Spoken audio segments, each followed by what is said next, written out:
नमस्कार प्रेक्षकांनो, मालिकेच्या आजच्या भागामध्ये आपल्याला पाहायला मिळणार आहे की धनुच्या लग्नाचे सर्व विधी सुरू आहेत आणि त्याचबरोबर सूर्यालाही टेन्शन आलेलं आहे की या सगळ्यातून कसा मार्ग काढायचा आहे। कारण काहीही झालं तरी 5 लाख रुपये मागितलेले आहेत आणि सूर्याने 3 दिवसासाठीच ते कर्ज घेतलेलं आहे असं सूर्यावरती आता तिथे आरोप आलेला आहे, वालंट आलेला आहे। आणि जर 5 लाख रुपये नाही दिले तर खूप मोठा प्रॉब्लेम होणार आहे। पण नानांनी जिमला देण्यासाठी पैसे जे ठेवलेले असतात 5 लाख रुपये, ते 5 लाख रुपये नाना आता सूर्याला देत आहेत आणि म्हणत आहेत की मी तुला हे पैसे देत आहे। त्यानंतर आपल्याला पाहायला मिळतं की नाना म्हणतात की सूर्या हे पैसे व्यवस्थित ठेव, कुलूप लावून ठेव, कारण आता लग्नघर आहे, बाहेरची माणसं आहेत, मागं जे झालं ते पुन्हा घडायला नको आहे असं नाना स्पष्टपणे सांगत आहेत। आणि त्यासोबतच आपल्याला पाहायला मिळतं की जेव्हा या सर्व गोष्टी घडत असतात तेव्हा मात्र आता सगळेजण तिथे पाहत आहेत। काहीही झालं तरीही नानांना माहिती आहे की आता सूर्यावरती त्यांचा पूर्ण विश्वास आहे। काहीही झालं तरी सूर्या कधी चुकीचं वागणार नाही या गोष्टी मात्र नानांना चांगल्याच माहिती आहेत।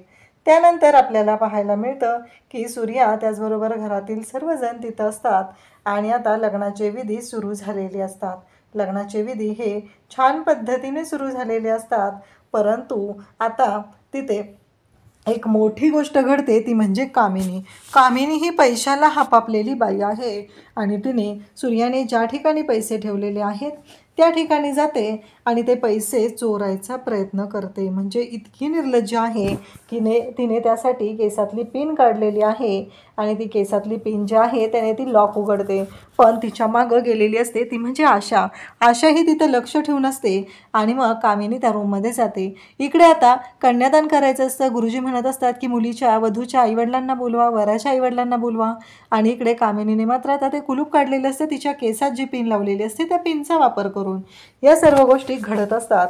आणि इकडे आता मग मंगळसूत्राचा विधी पार पडतो, मंगळसूत्र घातलं जातं, त्यानंतर आता पुढचे विधी सुरू होणार असतात। आणि त्यासोबतच आपल्याला पाहायला मिळतं की जेव्हा या सर्व गोष्टी घडत असतात तेव्हा मात्र आता सगळेजण पाहत असतात।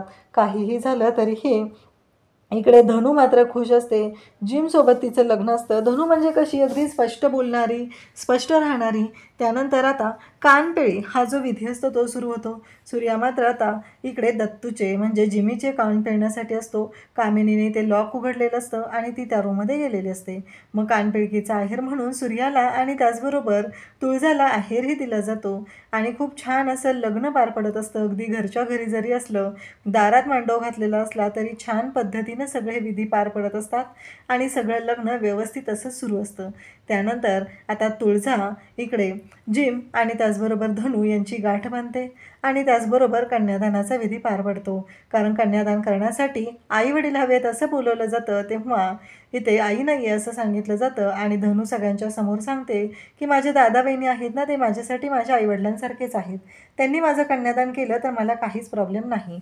आणि इकडे आता कामिनी ते पैसे चोरायला गेलेले असते, तर क्षत्रिय जो आहे मूर्ख, त्याला आता मजा पाहिजे असते। तो म्हणत असतो काय नाही, हे लग्न ना मला ना असंच वाटायला लागलेलं आहे, कारण काहीही झालं तरीही आता काय मजा येत नाही या लग्नात, असं त्याचं म्हणणं चाललेलं असतं। आणि तो म्हणत असतो काय हे शत्रू भैया, मजा आली पाहिजे की नाही, असं त्याचं बोलणं सुरू असतं।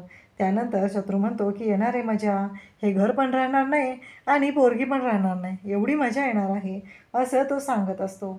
त्याचबरोबर इकडे पाहायला मिळतं की आता इकडे आशा त्या कामिनीच्या मागे धावत असते, तिला ढकलत असते आणि ते पैसे जे आहेत ते वाचवण्याचा प्रयत्न करत असते, पण कामिनीने तिला धक्का दिलेला असतो। आणि जेव्हा कामिनीच्या मागे ती पळत चाललेली असते तेव्हा डॅडीची जी माणसं असतात ती आता इथे मागे लागतात, ती म्हणजे आशाच्या, आणि आशाच्या मागे ती माणसं लागलेली असतात। तेव्हा मात्र आशाला कळायचं बंद होतं हे सगळं काय घडतंय, आणि आशा तिथून आता त्या माणसांच्या तिथून लपवत स्वतःला सांभाळत तिथून पळ काढते। पण इकडे आता राजू आणि त्याचबरोबर बाबू या दोघींना काळजी वाटत असते, ती म्हणजे आता बूट कसे चोरायचे, बूट तर चोरले पाहिजेत ना, काहीही झालं तरीही ही बुटं आपल्या ताब्यात मिळाली पाहिजेत असं त्यांचं चाललेलं असतं। आणि त्यासोबतच पाहायला मिळतं की जेव्हा या सर्व गोष्टी घडत असतात तेव्हा मात्र आता इकडे ह्या सगळ्याजणी धावत असतात आणि मग त्या पप्पीला पण म्हणत असतात. पप्पी मात्र बिचारी काम करत असते, सगळ्यांशी प्रेमाने बोलत असते, प्रेमाने वागत असते. चहा पाणी नाश्ता काय हवं नको ते सगळं ती पाहत असते. आणि मग आता बूट शोधायचं काम सुरू झालेलं असतं आणि बुटं कुठं गेलेली आहेत हा प्रश्न पडलेला असतो. आणि ते बुटं शोधायसाठी आता सगळेजण धावत असतात. आणि मग इकडच्या साईडने यमू असते. यमूला बोललं जात असतं काहीही झालं तरीही ती बुटं कुठं आहेत हे आपल्याला कळलं पाहिजे. हे सगळं चाललेलं असतं. आणि त्याच नंतर पाहायला मिळतं ते म्हणजे इकडे फायनली आता ते बूट कुठं लपवलेले आहेत ही गोष्ट मात्र समोर आलेली असते. आणि बूट जिथे लपवलेले आहेत आता ते कळतं. त्याचबरोबर इकडे पाहायला मिळतं की यमू मात्र आता खूपच घाबरलेली असते. ती पळत असते कारण काहीही झालं तरी ही बुटं यांना मिळायला नको आहेत असं वाटत असतं. आणि नेमकं त्याच वेळी ती बुटं जी असतात ती आता राजू काजू त्याचबरोबर या सगळ्यांच्या हाती लागलेले असतात. आता बुटं तर हाती लागलेले आहेत, पुढं काय करायचं हा मोठा प्रश्न असतो. आणि त्यासोबतच इकडे ह्या गोष्टी सर्व घडत असतात. आणि तेव्हा मात्र आता इकडे धनू त्याचबरोबर सगळेजण असतात आणि धनू म्हणत असते की जिम देणारे पैसे. आणि आता बूट तर मिळालेले आहेत, आता तो मान असतो इकडे कुरवल्यांचा, ते पैसे जोपर्यंत मिळणार नाहीत तोपर्यंत ती बुटं दिली जाणार नसतात. पण जिमू म्हणत असतो की नाही मला नको आहेत ती बुटं, राहू द्या तुमच्याकडे, काय गरज नाही आहे त्या बुटांची असं तो बोलत असतो. आणि तेव्हा मात्र धनू म्हणते दे पैसे. मग त्याने पैसे काढलेले असतात, तो मोजत असतो. आणि या सगळ्या म्हणतात की सगळेच पैसे दे आता.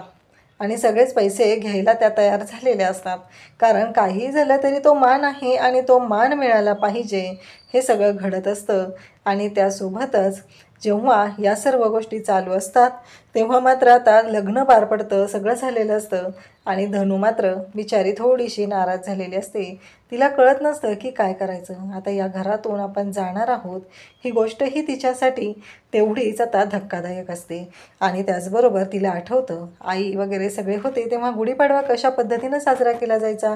यावर्षी पण दादाने गुढी उभा करताना गुढीचं महत्त्व सांगितलेलं होतं की तुम्हाला खंबीरपणे या गुढीप्रमाणे उभं राहायचं आहे आणि तुमचा संसार जो आहे तो सांभाळायचा आहे. या सर्व गोष्टी सांगितलेल्या असतात. आणि त्या पद्धतीने आपल्या बहिणींना त्याने सांगितलेलं असतं की काही झालं तरी गुढीच्या काठीप्रमाणे खंबीर उभं राहायचं आहे, डगमगायचं नाही. निराशा जी आहे त्या गुढीला जो लटकवलेला कलश असतो त्या पद्धतीने निराशा आहे ती लटकवून टाकायची आहे हे सगळं सांगितलेलं असतं.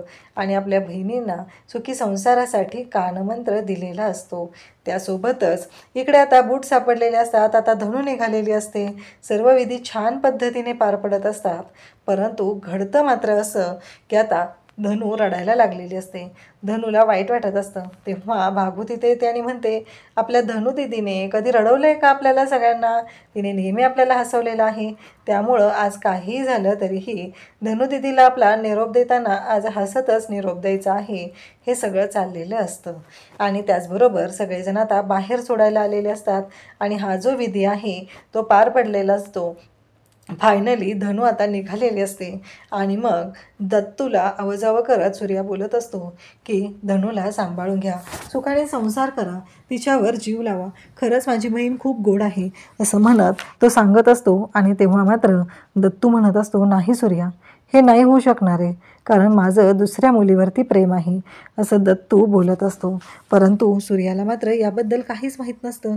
आणि इकडे आता मनात जे काही चालू असतं ते मात्र खूपच भारी असतं. ते म्हणजे शत्रूच्या डोक्यात वेगळेच विचार सुरू असतात.